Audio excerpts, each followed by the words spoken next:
One of the most striking features of a network is NAT. But what is NAT? Why do we use it? What are different types of NAT? Today, we'll talk about network address translation.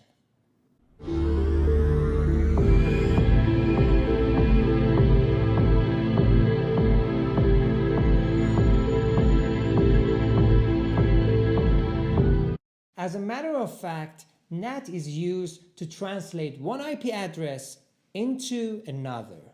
Usually this means mapping a public IP address into private or vice versa.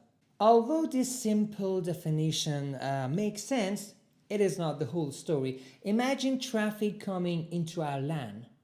Inside our network, we are using private IPs. For example, 192.168.23.21.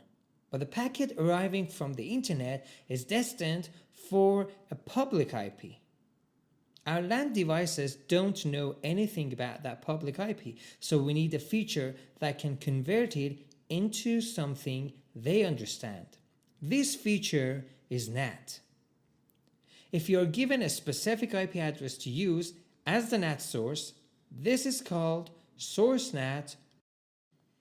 For example, an internal client with this IP, 192.168.23.21, wants to access Google. The firewall replaces the source IP with its public IP, 203.1.103.5. Google only sees the public IP.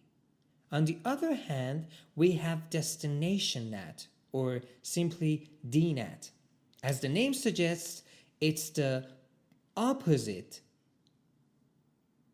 Instead of changing the source, the firewall changes destination IP of the packet. For example, a user on the internet connects to this IP, 203.1.103.5. The firewall translates the destination to your internal server, 192.168.23.21. Now the user can reach your internal web server safely.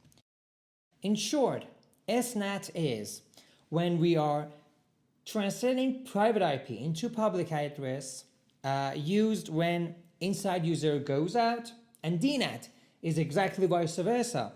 We use it when a public IP address wants to be translated into the private IP address, used when publishing an internal service.